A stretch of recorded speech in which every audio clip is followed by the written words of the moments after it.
8,42,000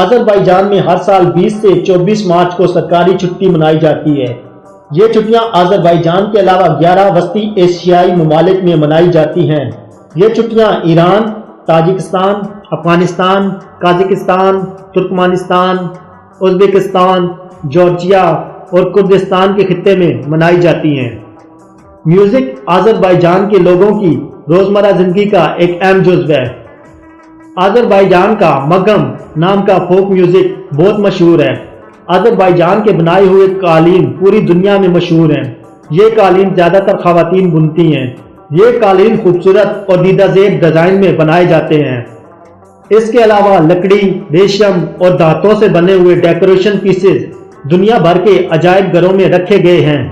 Baku میں قالینوں کے لیے ایک عجائب گھر بھی تعمیر کیا گیا ہے۔ اس عجائب گھر میں مختلف قسم کے خوبصورت اور دیدہ زیب قسم کے قالین رکھے گئے ہیں۔ یہ میوزیم 2014 میں سیاحوں کے لیے کھولا گیا۔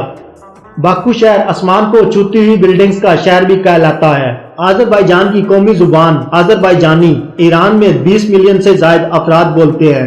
آذربائیجان کا شمار دنیا کے ان 50 اولین ممالک میں بھی ہوتا ہے جہاں سب سے زیادہ کاربن ڈائی آکسائیڈ کا اخراج ہوتا ہے۔ اس لسٹ میں چین پہلے نمبر پر جبکہ امریکہ دوسرے نمبر پر آتا ہے۔ دنیا کی مشہور فاسٹ فوڈ کمپنی KFC کی دنیا کی سب سے بڑی برانچ آذربائیجان کے دارالحکومت باکو میں واقع ہے۔ اس وقت KFC کی 19,000 کے قریب برانچز پوری دنیا میں موجود ہیں۔ KFC فاسٹ فوڈز کا آغاز 1930 کی دہائی میں ہوا تھا۔ آذربائیجان مڈ والکینو یعنی مٹی کے آتش فشاں کی وجہ سے پوری دنیا میں مشہور ہے۔ اس قسم کے مڈ والکینوز میں مٹی زمین سے ابل کر باہر آتی ہے۔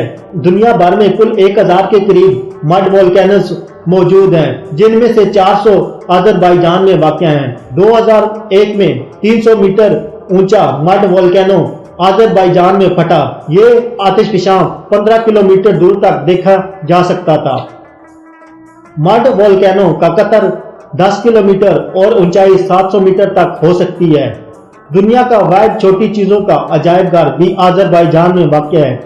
اس عجائب گھر میں 17ویں صدی میں بنائے گئے ایک چھوٹے سے قرآن پاک کے نسخے کو بھی رکھا گیا ہے۔ یہ میوزیم سن 2002 میں کھولا گیا۔ آذربائیجان میں ایک ایسا گھر بھی موجود ہے جو کہ صرف بوتلوں سے بنایا گیا ہے۔ اس گھر کی تعمیر میں ہزاروں کے ساتھ سے شیشے کی بوتلیں استعمال کی گئی ہیں۔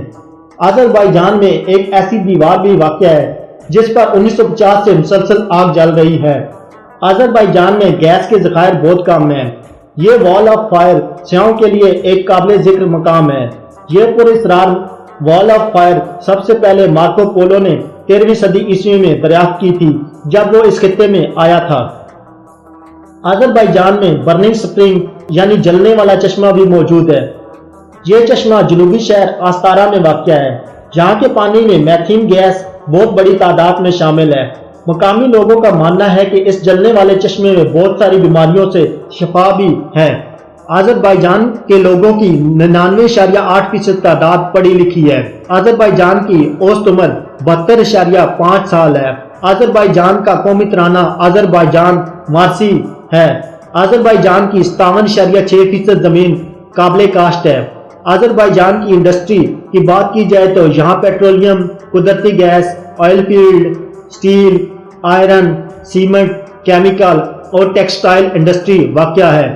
ملک کی سالانہ برآمدات $12.5 بلین سالانہ ہے۔ ان برآمدات کا 90% خام تیل، کاٹن اور مشینری شامل ہیں، جبکہ آذربائیجان کی سالانہ درآمدات $8.5 بلین ہے۔ آذربائیجان کا کالنگ کوڈ +994 ہے۔ آذربائیجان میں گاڑی دائیں ہاتھ پر چلائی جاتی ہے۔ آذربائیجان میں بچوں کو نمک ملے پانی میں نہلایا جاتا ہے۔ بچوں کو نمکین پانی میں نہلانے سے ان کی ہڈیاں مضبوط رہتی ہیں۔ آذربائیجان میں اس وقت 106 قسم کے دودھ دینے والے جانور، 97 قسم کی مچھلیاں، 363 قسم کے پرندے پائے جاتے ہیں، جبکہ 10 قسم کے ایسے جانور بھی موجود ہیں جو کہ پانی اور خشکی دونوں میں پائے جاتے ہیں، اور 52 قسم کے حشرات آذربائیجان میں پائے جاتے ہیں۔ آذربائیجان میں 4500 کے قریب پودوں کی اقسام بھی پائی جاتی ہیں۔ آذربائیجان کا آئین 12 نومبر 1995 کو منظور کیا گیا۔ آذربائیجان کی آرمی 19 اکتوبر 1991 میں سوویت یونین کے ٹوٹنے کے بعد بنائی گئی۔ اس وقت آذربائیجان کی فوج کی تعداد 1 لاکھ کے برابر ہے۔ آرمڈ فورسز کی 3 برانچز بری، بحری اور فضائی افواج ہیں۔ اس وقت آذربائیجان کے 151 فوجی عراق اور 184 فوجی افغانستان میں نیٹو کے ساتھ موجود ہیں۔ آذربائیجان کا سالانہ ڈیفنس بجٹ $3.3 بلین سالانہ ہے۔ 1991 میں آزاد ہونے کے بعد Azerbaijan IMF، world bank, European bank of development, Islamic development bank اور ایشین ڈیولپمنٹ بینک کا ممبر بنا۔ آذربائیجان کا banking system the central bank of Azerbaijan کے گرد گردش کرتا ہے۔ آذربائیجان کی اکانومی کا سیاحت ایک اہم جزو ہے۔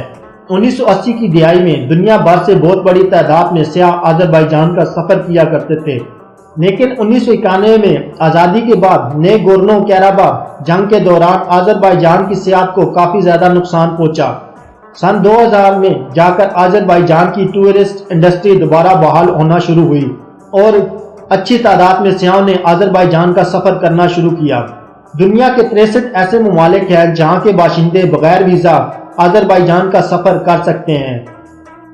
2015 میں سیاحتی لحاظ سے آذربائیجان دنیا میں 84ویں نمبر پر تھا۔ World travel and tourism council کے مطابق اس وقت آذربائیجان کا شمار دنیا کے 29 ممالک میں ہوتا ہے جہاں پر ٹورزم گروتھ دنیا میں سب سے زیادہ ہے۔ قدیم یورپ اور ایشیا کے درمیان بنایا جانے والا سلک روڈ آذربائیجان سے بھی گزرتا ہے۔ ملک کی آبادی کا 53.1% شہری علاقوں میں آباد ہے، جبکہ 46.9% افراد دیہی علاقوں میں آباد ہیں۔ اس وقت دنیا کے 42 مختلف ممالک میں آذربائیجانی لوگ آباد ہیں۔ آذربائیجان میں کل 78 شہر واقع ہیں۔ ان میں سے 63 شہروں کو سٹی ڈسٹرکٹ کا درجہ حاصل ہے۔ 4248 دیہاتی علاقے آذربائیجان میں واقع ہیں۔ آذربائیجان کا قومی کھیل فری سٹائل ریسلنگ ہے۔ اس کھیل میں اب تک آذربائیجان 14 گولڈ میڈل جیت چکا ہے۔ آذربائیجان میں سب سے زیادہ کھیلے اور دیکھے جانے والے کھیل فٹ بال اور ریسلنگ ہے۔ آذربائیجان میں فارمولا 1 ریس ٹریک بھی موجود ہے۔ آذربائیجان میں پہلی فارمولا 1 گرینڈ پری 19 جون 2016 کو منعقد ہوئی۔ دوستو، آج کی میری یہ ویڈیو آذربائیجان کے بارے میں تھی۔ امید ہے کہ آپ کو میری یہ ویڈیو بہت پسند آئی ہوگی، اور آپ سے گزارش ہے کہ آپ میری اس ویڈیو کو فیس بک اور واٹس ایپ گروپس میں شیئر کرنا مت بھولیں۔ شکریہ۔